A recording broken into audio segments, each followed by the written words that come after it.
இது ஒரு கொலை வழக்கு. ஆனா இங்க இறந்து போனது ஒரு மனுஷன் இல்ல, மனித இனத்தோட மொத்த ஞாபகம். ஒரு காலத்துல உலகத்துல இருந்த எல்லா அறிவு, கணிதம், மருத்துவம், வானியல், வரலாறு எல்லாத்தையும் ஒரே கட்டடத்துக்குள்ள சேர்த்து வச்சிருந்தாங்க. ஆனா இன்னைக்கு அந்த கட்டிடமும் இல்ல, அந்த புத்தகங்களும் இல்ல. அது எல்லாம் மொத்தமா தீப்பிடிச்சு எரிஞ்சு போச்சுன்னு உங்களுக்கு சொல்லியிருப்பாங்க. அந்த கதை பொய். 2000 வருஷமா நம்ம இந்த கதையை நம்பிக்கிட்டு இருக்கோம். கரெக்டா? இன்னைக்கு நம்ம என்ன பண்ண போறோம்னா, இந்த கேஸை ரீஓபன் பண்ண போறோம். 4 சஸ்பெக்ட்ஸ் இருக்காங்க. அதை விட முக்கியமா ஒரு ட்விஸ்டும் இருக்கு. கடைசி வரைக்கும் பாருங்க, ஏன்னா ரியல் ஆன்சருங்கிறது யாருமே எதிர்பார்க்காத ஒண்ணு. கதையை ஆரம்பிக்கிறது கிமு 323ல.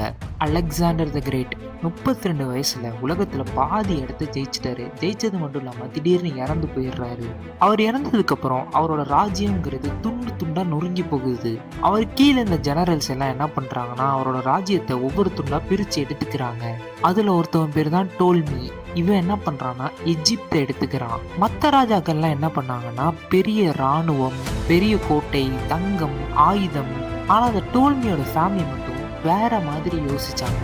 வாளுங்கிறது துரு பிடிக்கும், தங்கம் தீந்து போகும், ஆனா அறிவு அதுதான் பெர்மனன்ட் பவர்னு இவங்க அப்போவே கண்டுபிடிச்சிட்டாங்க. அதனால அவங்க ஒரு பைத்தியக்காரத்தனமான திட்டம் போட்டாங்க.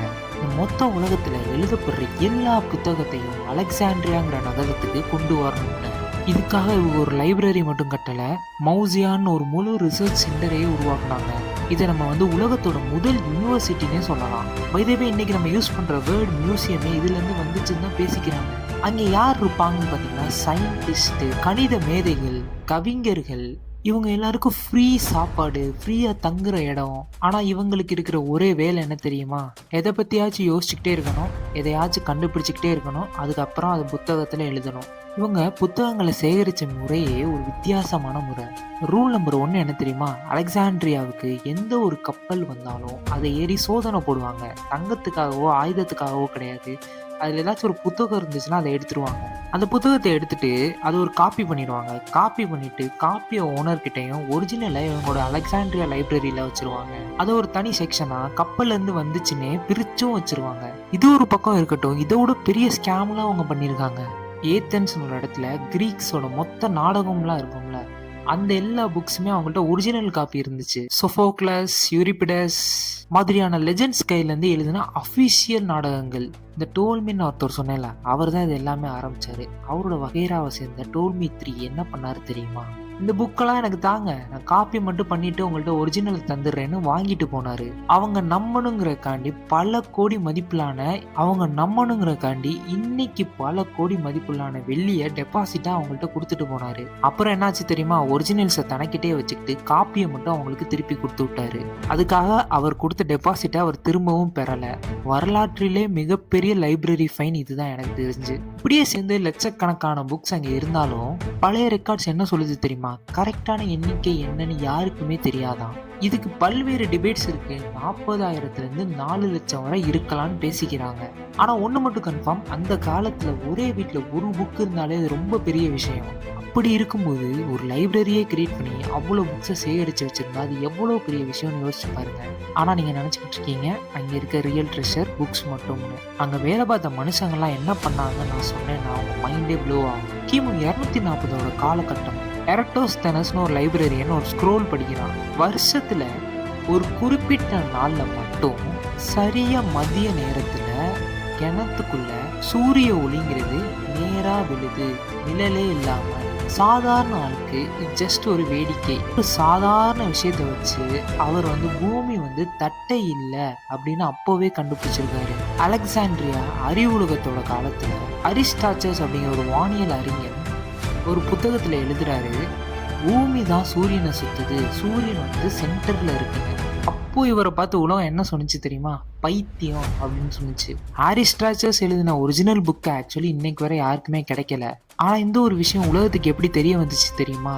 ஆர்கிமிடஸ்னு வேற ஒரு சயின்டிஸ்ட் இவரை பத்தி அவர் புக்ல எழுதி வச்சிருந்தாரு. இந்த மாதிரி இவர் சொல்றாரு, சூரியன் நடுவுல இருக்கு, உலகத்தை சூரியன் சுத்தல, உலகம் தான் சூரியனை சுத்துதுன்னு. யூக்ளிட் இன்னைக்கு நம்ம ஸ்கூல்ல படிச்ச ஜாமெட்ரிங்கிற ஒரு விஷயம் எல்லாமே இவர் அலெக்சாண்ட்ரியால எழுதின எலமெண்ட்ஸ்ங்கிற புக்ல இருந்து வந்த ஒரு விஷயம். 2000 வருஷத்துக்கு முன்னாடி யூக்ளிடுங்கிறவர் கண்டுபிடிச்ச ஒரு விஷயம். நம்மளோட 9th ஸ்டாண்டர்ட் ஜாமெட்ரி எல்லாமே இந்த லைப்ரரியில இருந்து தான் வந்துச்சு. அடுத்தது வந்து ஹெரோஃபிலஸ். அந்த காலத்துல எல்லா மனுஷங்களும் நம்ம யோசிக்கிறது இதயத்துல இருந்து யோசிக்கிறோம்னு நினைச்சுக்கிட்டு இருந்தாங்க. அரிஸ்டாட்டில் கூட அப்படிதான் சொன்னாரு. ஆனா ஹெரோஃபிலஸ்ங்கிறவர் தான் உடலை நல்லா ஆராய்ச்சி பண்ணி மூளையில இருந்து நம்ம யோசிக்கிறோங்கிற விஷயத்த கண்டுபிடிச்சாரு. அடுத்து கேலிமச்சஸ். இப்ப ஒரு லைப்ரரியில லட்சக்கணக்கான புக்ஸ் இருக்கும். பட் அது எங்க இருக்குன்னு கரெக்டா தேடி கண்டுபிடிக்கிறதுக்கு நமக்கு ஒரு கேட்லாக் வேணும்ல.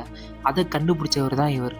ஆத்தர் பேரு, இந்த புக்கு எதை பத்தி, இது எந்த ரோல இருக்கு, எங்க இருக்கு, எல்லாமே நீட்டா எழுதி கேட்லாக் மாதிரி போட்டு வச்சிருந்தாரு. பேசிக்கலி கூகுள் சர்ச்சோட கிரேட் கிராண்ட் ஃபாதர். இப்போ நிமிஷம் யோசிச்சு பாருங்க. எர்த்தோட measurement, heliocentrism, brain science, church system எல்லாமே ஒரே நகரத்தோட அறிவு நெட்வொர்க்ல. இது இப்ப வரை தடையில்லாம தொடர்ந்து இருந்துச்சுன்னா மனிதன் எவ்வளவு முன்னேறி இருப்பான்னு நினைச்சு பாருங்க. பட் ஆனா அது இப்படி நடக்கல. கிமு 48ல ஒரு இரவு அலெக்சாண்ட்ரியா நகரத்துல துறைமுகத்துல மட்டும் தீ பிடிச்சிருச்சு. இங்கதான் நம்மளோட ஃபர்ஸ்ட் சஸ்பெக்ட் உள்ள வர்றான். யார் இதை பண்ணியிருப்பான்னு.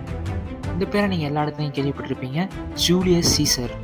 அப்போதைக்கு ரோம்ல வந்து சிவில் வார் நடந்துகிட்டு இருந்துச்சு. ஜூலியஸ் சீசர் அவனோட எதிரி பாம்பியை துரத்திக்கிட்டு எஜிப்துக்கு வந்துடுறான். அங்க எஜிப்தில் பார்த்தா இன்னொரு சண்டை போயிட்டு இருக்கு. கிளியோபட்ராக்கும் அவனோட தம்பிக்கும் யார் அரசனையில உட்காரணும்னு சண்டை போயிட்டு இருக்கு. சீசர் வந்து கிளியோபட்ராக்கு சப்போர்ட் பண்ணி அவங்க சைடு நின்றுகிட்டு இருக்கான். இப்போ சீசர் எங்க இருக்கான்னு பாத்தீங்கன்னா அலெக்சாண்ட்ரியால தான் இருக்கான். இங்கதான் சீசரோட எதிரிலாம் என்ன பண்றாங்கன்னா சீசரை தேடி துறைமுகத்துக்கு வந்துடுறாங்க. இங்க சீசர் வந்து ஒரு டெஸ்பரேட்டான மூவ் பண்றான். துறைமுகத்துல இருக்க எல்லா இடத்துலயும் தீயை பத்த வச்சு விட்டுறான். ஆனா நெருப்புங்கிறது அங்க மட்டும் எரியாதுல, காத்து பட்டு ஊர் ஃபுல்லா பரவ ஆரம்பிச்சிருது. துறைமுகத்துல இருக்க கட்டிடங்கள் முதற்கொண்டு எல்லாமே எரிஞ்சிருது. ரோமன் பிலாசபர் செனக்கா பிற்காலத்துல எழுதி வச்சிருக்காரு, அந்த சம்பவத்துல 40,000 ஸ்க்ரோல்ஸ் அழிஞ்சு போயிருக்குன்னு. சரி, அப்படியே கேஸை க்ளோஸ் பண்ணிடுவோமா, சீசர் தான் குற்றவாளின்னு. ஆனா இங்க ஒரு ட்விஸ்ட் இருக்கு. அந்த தீ விபத்துக்கு அப்புறமும் பல வருஷங்கள் கழிச்சு ஸ்ட்ரபாய்னு ஒரு ஃபேமஸ் ஜியோகிராஃபர் அலெக்சாண்ட்ரியாவுக்கு வந்து அங்கேயே தங்கி ரிசர்ச் பண்ணிக்கிட்டு இருந்திருக்காரு. அவர் எழுதி வச்ச இந்த புத்தகங்கள் படி மௌசியானுங்கிற ஒரு விஷயம் அப்பவும் இயங்கிட்டு தான் இருந்திருக்கு. அதனால ஹிஸ்டோரியன்ஸ்லாம் இன்னைக்கு என்ன சொல்றாங்கன்னா அன்னைக்கு எரிஞ்சது துறைமுகத்துல இருந்த ஸ்க்ரோல்ஸ் புக்ஸ் மட்டும்தான் எரிஞ்சிருக்க வாய்ப்பு இருக்கு, எல்லாமே எரிய வாய்ப்பு இல்லைன்னு. ஸோ இந்த மெயின் லைப்ரரிங்கிறது முழுசா அழியலை அன்னைக்கு காலத்துக்கு. ஸோ பேசிக்கலி ஜூலியஸ் சீசர் சில விஷயங்களை அழிச்சிருக்கான், பட் எல்லாத்தையும் அழிக்கல. சஸ்பெக்ட் 2 பேரரசன் ஆர்லியன். இப்போ அங்கிருந்து 300 வருஷம் ஃபாஸ்ட் ஃபார்வர்ட் பண்ணுங்க. ரோமன் எம்பையருங்கிறது உள்ள உடஞ்சிக்கிட்டு இருக்கு. கிழக்குல பால்மியா அப்படிங்கிற நாட்டோட ராணி ஜெனோபியாங்கிற எஜிப்துல இருக்கிற இடத்த பிடிச்சிடுறாங்க. அதை திரும்பி பிடிக்கிறதுக்காண்டி ஆர்லியன் ஒருத்தர் சொன்னேன்ல, அவர் படையோட வந்துகிட்டு இருக்காரு. இந்த வார் நடந்ததால அலெக்சாண்ட்ரியாவோட மெயின் லைப்ரரி ரொம்ப சேதம் அடைஞ்சிருச்சு. மெயின் லைப்ரரியில என்னென்ன கொஞ்சம் மிச்சம் இருந்துச்சோ அதெல்லாம் இங்கே முடிஞ்சு போயிருச்சு. ஆனா ஒரு நிமிஷம், நான் ஏன் இங்க மிச்சம் இருந்துச்சோங்கிற வார்த்தையை யூஸ் பண்றேன்? அப்ப இந்த 300 வருஷத்துக்குள்ள லைப்ரரிக்குள்ள ஏதோ ஒரு விஷயம் நடந்திருக்கு. அதாவது ஜூலியஸ் சீசர் பண்ணதுக்கு அப்புறம். இந்த டவுட்டை அப்படியே ஹோல்ட் பண்ணுங்க, நான் சொல்றேன். ஏன் லைப்ரரி இருந்துச்சுன்னு இன்னைக்கு இன்டர்நெட் வாட்ஸ்அப்ல சுத்திக்கிட்டு இருக்க ஃபேமஸான வெர்ஷன் இது.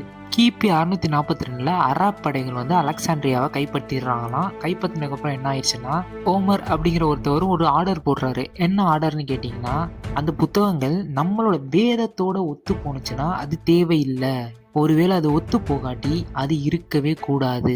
அப்புறம் அந்த புக்ஸ் எல்லாத்தையுமே என்ன பண்ணியிருக்காங்க, 6 மாசமா குளிர் காயிறக்காண்டி எரிச்சாங்கன்னு சொல்றாங்க. இதுதான் வாட்ஸ்அப் இன்டர்நெட்ல போற ஃபேமஸான ஒரு விஷயம். இப்ப real killer of the library யாருன்னு பார்ப்போம். உண்மை என்னன்னா, லைப்ரரி ஆஃப் அலெக்சாண்ட்ரியா ஒரே நாள்ல சாகல. அது மெதுவா கொஞ்சம் கொஞ்சமா அழிஞ்சிருக்கு, நூற்றாண்டுகளா அழிஞ்சிருக்கு யாருமே கவனிக்காம இருக்கும்போது. ஃபர்ஸ்ட் சீசர் வந்து பண்ண வேலையால சில விஷயங்கள் அழிஞ்சிச்சு. அடுத்து ரோமன்ஸ் வந்து கண்ட்ரோல்குள்ள வந்ததுக்கு அப்புறம் என்ன பண்றாங்கன்னா, இந்த மௌசியான் மெம்பர்ஷிப் எல்லாம் ரிசர்ச்சர்ஸ்க்கு கொடுக்காம அரசு அதிகாரிகளுக்கெல்லாம் ஒரு மரியாதைக்குரிய கிஃப்டா ஃப்ரீயா கொடுத்துட்டாங்க. அதனால ஃபண்டிங் எல்லாமே ரோம் பக்கம் திரும்பிடுச்சு.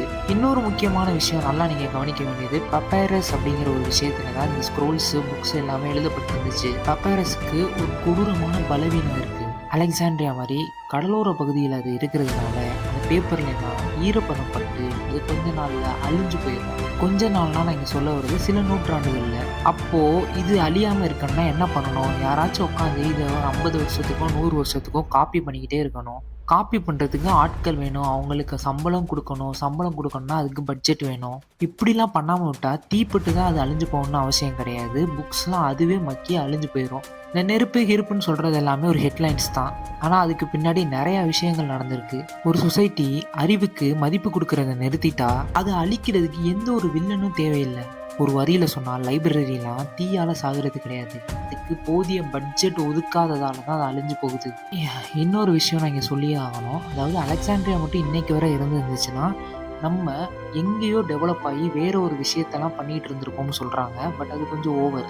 ஏன்னா இங்க இருந்த முக்கியமான புக்ஸ்லாம் வேற பெரிய நகரங்கள்ல காப்பீஸ் போடப்பட்டு இருந்துச்சு. ஸோ நம்ம இங்க என்ன புரிஞ்சுக்க வேண்டிய விஷயம்னா, எல்லாத்தையுமே ஒரே இடத்துல தேக்கி வைக்கிறது நல்ல விஷயம் கிடையாது. அது ரொம்ப ஃப்ரெஜைலான விஷயம். ஏன்னா ஒரே இடத்துல எல்லாத்தையுமே நான் தேக்கி வச்சிருந்தோம்னா அது அழியறதுக்கு வாய்ப்பு அதிகம். அதனால அதை அங்கேயும் இங்கேயும் பிரிச்சு வைக்கிறது ரொம்ப நல்லது. நினைச்சு பாருங்களேன், அலெக்சாண்ட்ரியால இருந்த புக்ஸ் எல்லாத்தையுமே உலகம் ஃபுல்லா அவங்க பரப்பி வச்சிருந்தாங்கன்னா இன்னைக்கு அது எதுவுமே அழிஞ்சிருக்கிறதுக்கு வாய்ப்பே கிடையாது. அவங்க ஒரே இடத்துல வச்சிருந்தனால தான் பாதி முக்காவாசி எல்லாமே அழிஞ்சு போச்சு. சில புக்ஸ் மட்டும் தான் தப்பிச்சிச்சு. அது தப்பிச்சதுக்கு காரணம் என்னன்னு பார்த்தீங்கன்னா, அத அவங்க ஷேர் பண்ணி வச்சிருந்தனால.